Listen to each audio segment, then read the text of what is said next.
Okay, guys, this is Stillwater, the horror game that I chose for the Free Scary Games. I hope you enjoyed the first bit of it if you watched it. If you did, here's the second piece, of course. I hope you enjoy it. Car, 5:30 p.m. From the ongoing downpour to quiet homes of the car, they sit in silence. Still miles off their destination, Hugo constantly checks the rearview mirror to see any passing cars. Let me save, because I don't want to lose progress. But it was only them on the road. Noah, who usually chats his ear off by now, leans quietly against the car door as he looks out to the passing streetlights, reserved and distant. He hasn't said a word to Hugo since they left the office. Hey, you're a lot quieter than usual. What's wrong? What a surprise. Have you been looking at me, Kuya? No, you idiot. You usually just talk a lot, that's all. So do you miss me talking? Just say it. Do you believe her story? What? Given all the things she's told us, do you think she's telling the truth? Yes, I believe her, or at least, I believe she hasn't lied to us. But I can't shake the feeling that she's hiding something. Like if she left out certain details on purpose. Also, why did she have to travel this far out of town for a private eye? Surely there must be another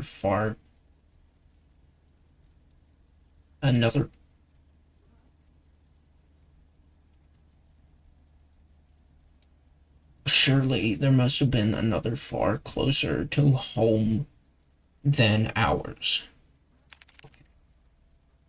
I just don't know how to explain it. As expected of you, Hugo. Are you making fun of me? Not at all. I'm just admiring your observations. I didn't want to offend Nina earlier, so I kept quiet until she finished. Her last name caught me off guard.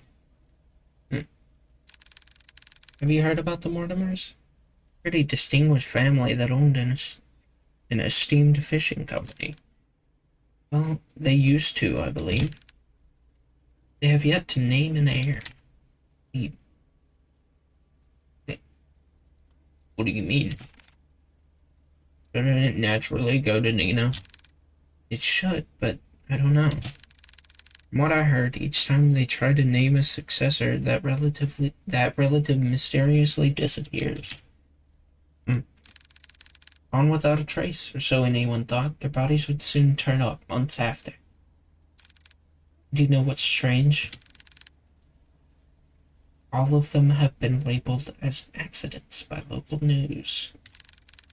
No foul play, just another unfortunate loss for their family.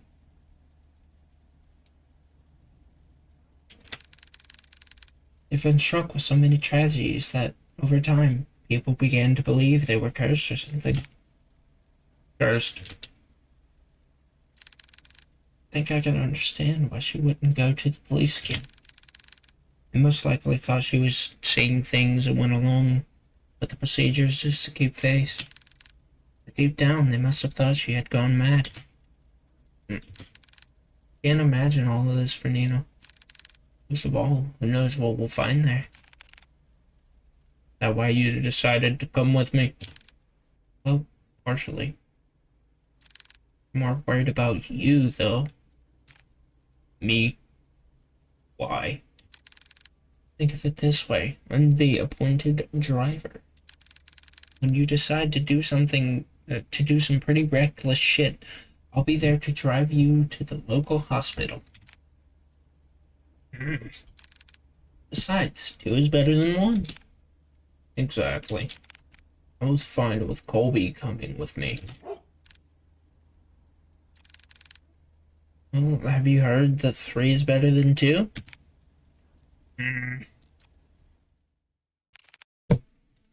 Mortimer Estate, 6 p.m.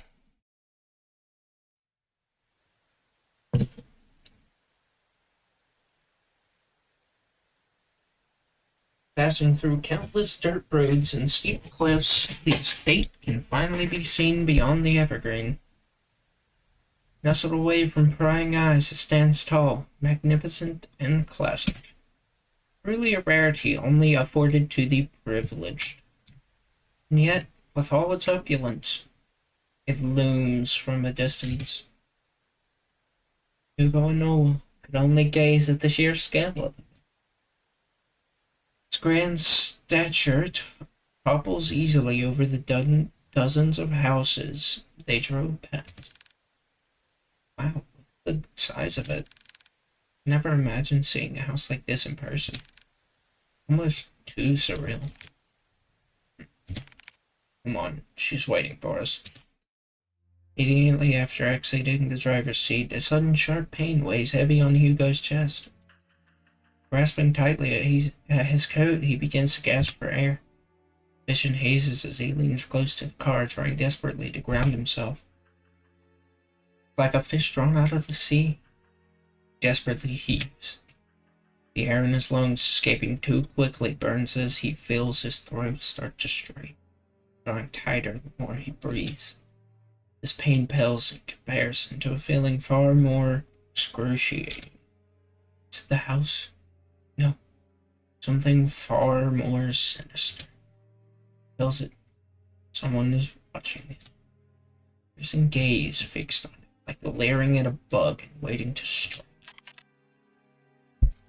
We'll be together soon, Henry. What the heck?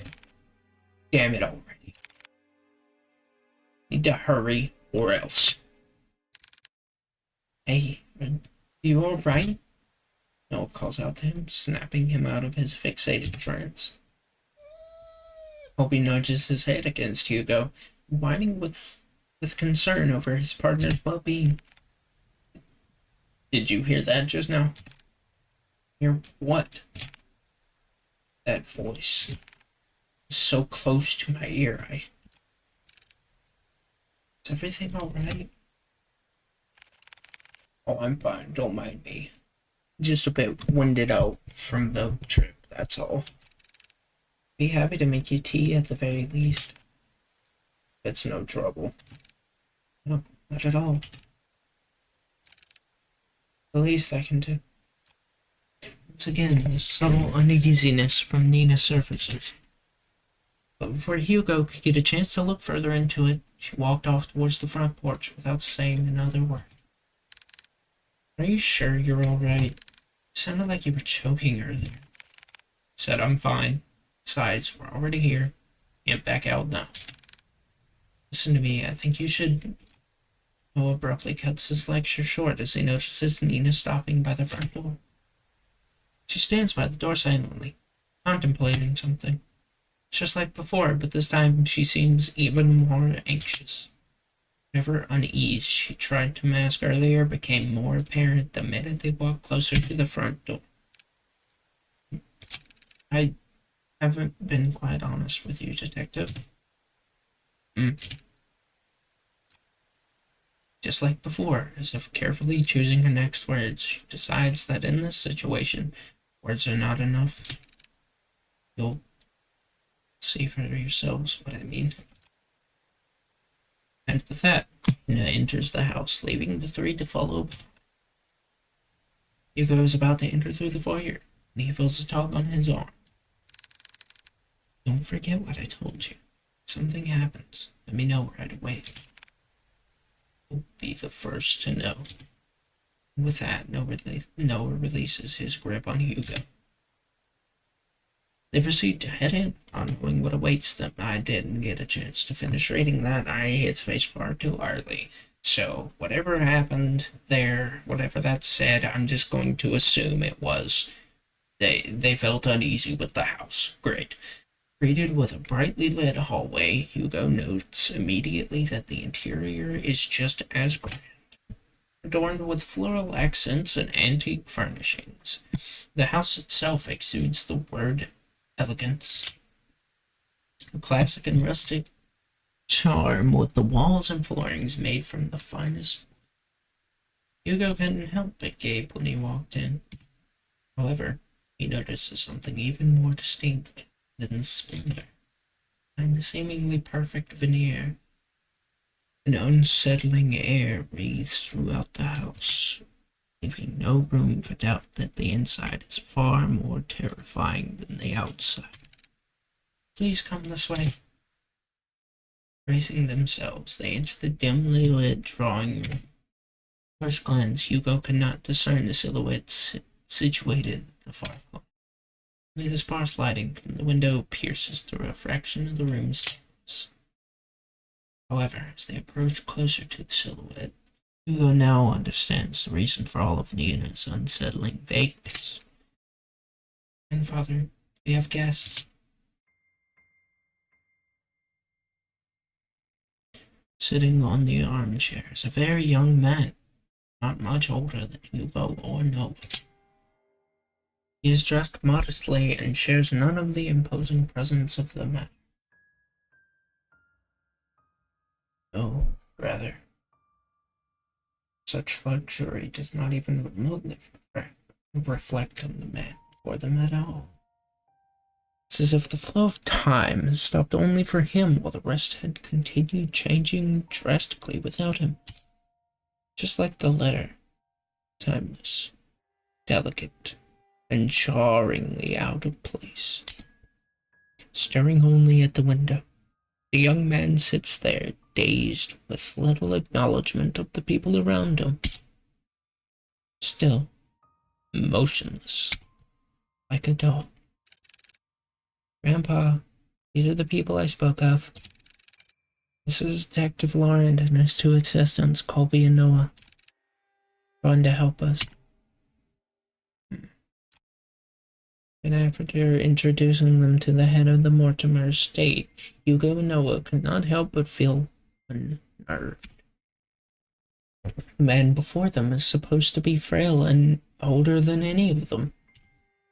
Yet, here he remains, forever unchanging, forever young.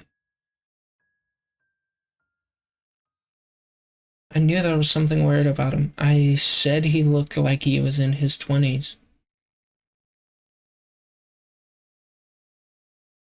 I don't know exactly what's weird about him, but I guess we'll continue and find out.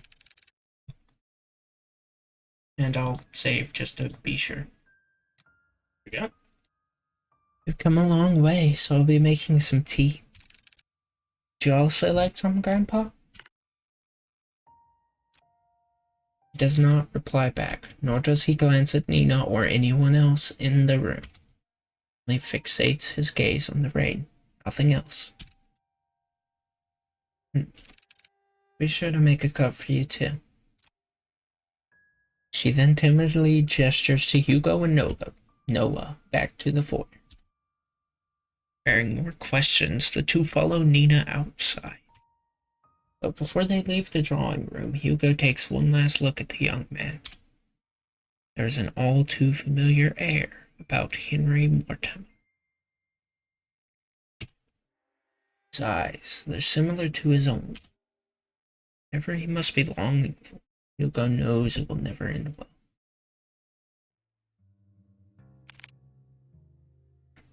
Nina, that man. Yes, he's my grandfather, the one I asked you all to watch over.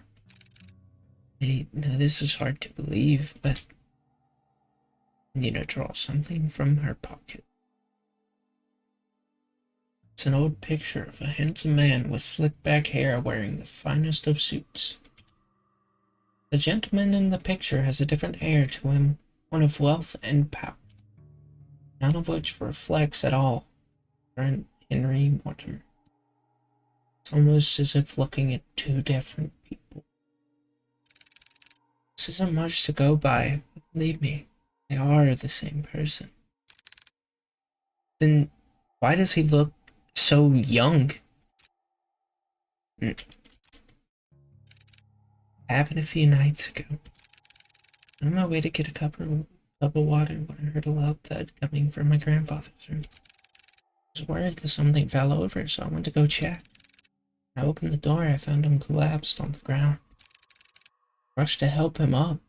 When I did, he looked so different. Wore the same clothes that my grandpa wore that night. His face. I recognized his face. He looked younger. Many things were rushing through my head at the moment, and yet I knew he felt familiar to me. I know it sounds bizarre the more I talk about it. That's what happened. It's also the same night I found that letter. It was next to him. Already opened. Sorry again for all of this. No matter who I went to, they either said something was wrong with me or my family. Everything going on. Maybe they're right. Bowls of water. Letter. Liz. No. Liz.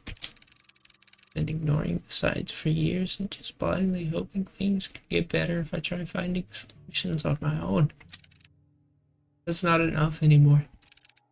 Maybe my family is really cursed. No, they're not. Curses aren't real. Detective? I think we easily get too involved in believing that sort of thing exists.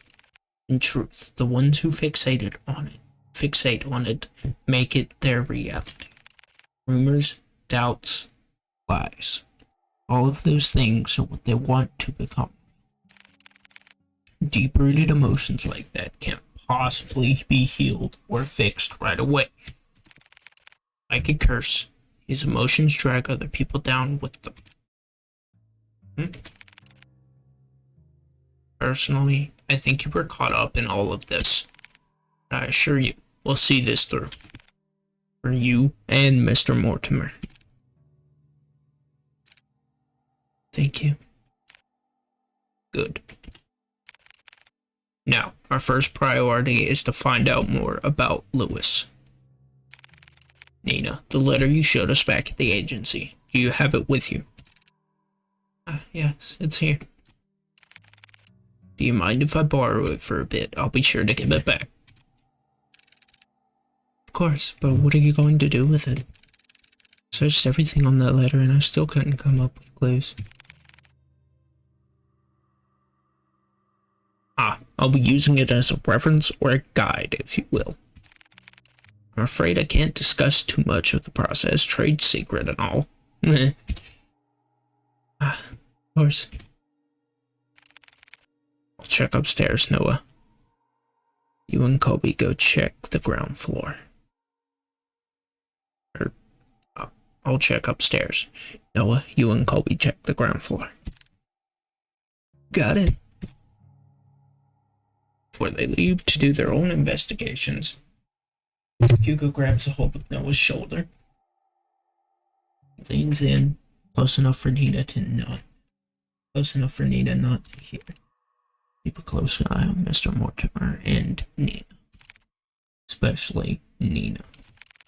I don't want her to be dragged any more than she already is. So whatever happens, keep her safe. Hugo, but remember, yell for me, okay? No, thank you, no. Counting on you. You too, boy.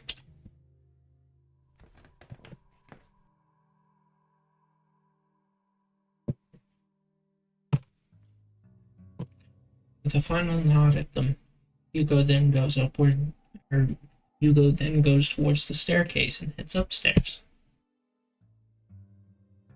Noah stares for a moment longer at Hugo's back before he disappears into the first floor. He then turns to look at Colby.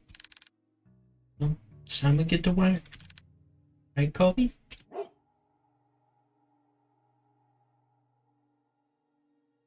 The investigation start. Okay.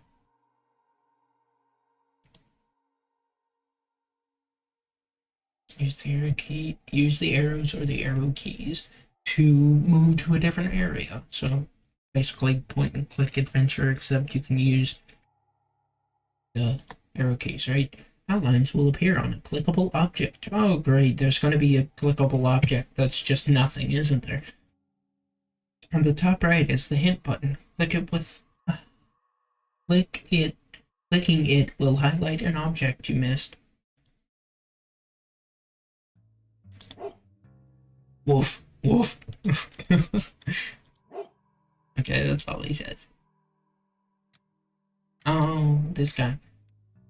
Mr. Mortimer still sits motionless by the corner of the room, his gaze never leaving the rain. Anything else?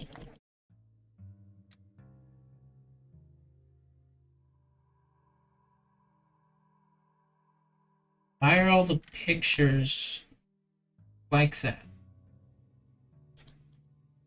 That's... Huh. That's strange. A delicate arrangement of violets and white roses. They seem to be fresh and fairly new. A large bookshelf stands close to the entranceway. It contains a couple of photo albums and a few phone books.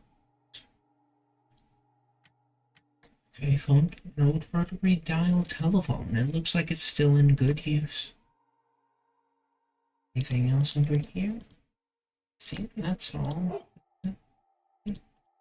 Can I go forward? Can I go up the steps yet? Oh, I can accidentally click on something. Have I missed anything?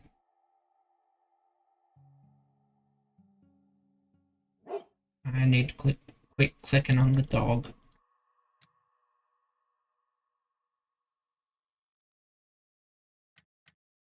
I knew it!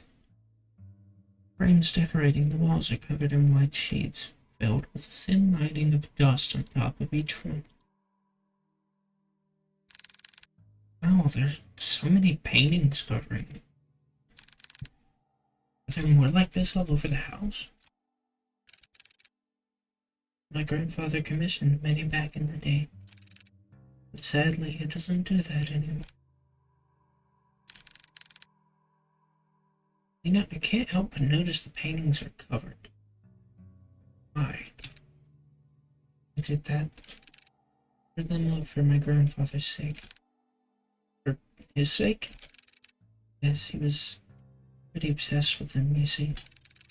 There were times when he would mutter to himself and would just stare at the paintings for days on end. It hurt me so much that I had to cover them all. Since then, he hasn't stared at any of them. He just sits quietly looking outside. I see. About the paintings, I also noticed they all have a similar theme. They all had water in them. I know this isn't a coincidence since you've told us before, but if there's anything you know, anything at all, then please tell me. Can I ask you a question first? Sure, go ahead. Do you believe in mermaids? Mermaids? I don't suppose I do. Why? Pressing her gaze to the floor, Nina anxiously fidgets, tightly clasp her hands together. She then briefly sighs and continues. There's a story rather like a fairy tale that my family has passed down. Fairy tale? Yes, well, it feels like one to me. About a fisherman who fell in love with a mermaid. Every day and night he would go out by the shore to gaze at her beauty. But one day she vanished, leaving him confused and heartbroken. Determined he would sail many seas for a chance to see her again. Sailing from coast to coast, new lands beyond and back, would go. Not long after, fortune followed him all throughout his journey, made him one of the wealthiest and most highly respected in his village. However, despite all the wealth he gained through his travels, he never found the mermaid again. She would only be a dream, nothing more. And that's the end of the story. It doesn't end happily. I guess there was a lesson behind all of it. Never understood it. What do you think happened to the mermaid? I know it's an exaggeration, and yet I can't help. It's hard to say. I just feel bad for both of them. To be honest with you, I'm not a fan of sad endings. If it were me, I would wish the fisherman and the mermaid could see each other again. Or at least that's what I think. Even if they weren't meant to be with each other. Yeah, I think so at least. I wouldn't want to imagine going through a journey all by myself. It's hard being alone.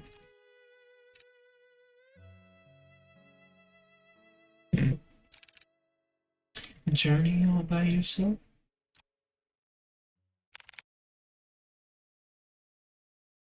Mortimer Estate, 11:30 p.m. Assuming I'm going to be Hugo now.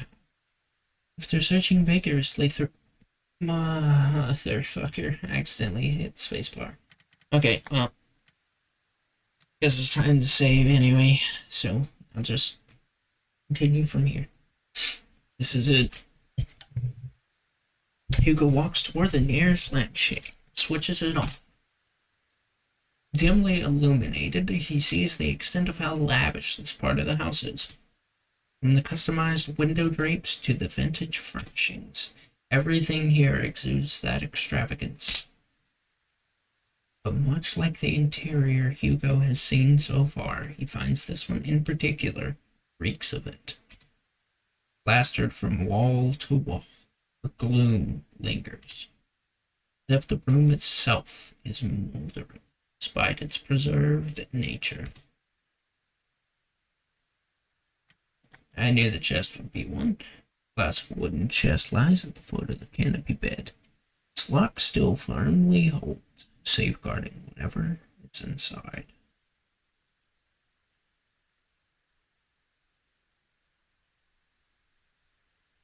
Assuming the mirror may at some point be books. Meticulously organized set of academic books, ranging from non-fiction to geography, are all on display. However, hidden away behind the vast collection are some children's fairy tales, all carefully kept. Wonder if he discovers the paintings covered up too. Guess we'll find out. Why is there tea up here? Did he take tea with him? No. Maybe he was thirsty on the job, bruh. Oh, papers. Papers on the floor. Why can't I look at all of that there, but not here? It doesn't matter. Scattered pieces of paper, all forgotten, by waiting on the cold. The etched markings are found scrawled all over the papers. A leather-bound journal rests on the edge of the table. Its pages are torn out so haphazardly that the binding itself is starting to fall out. A pristine pearl-white tea set sits patiently by, untouched and unused for quite some time. Painting. The fireplace, unblemished and unmarked by time, brings a curious and familiar painting of a beautiful woman floating on water.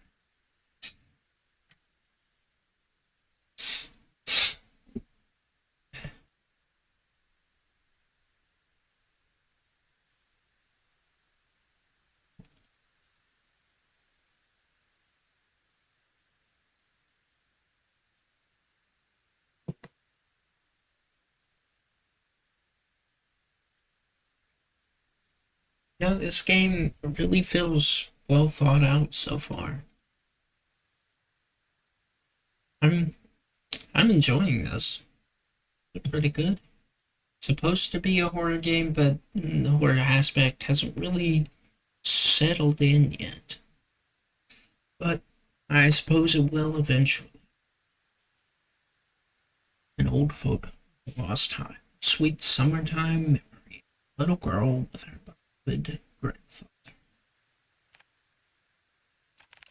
Need to hurry. Don't want to stay here for too long. Mortimer Estate, 11:50 p.m.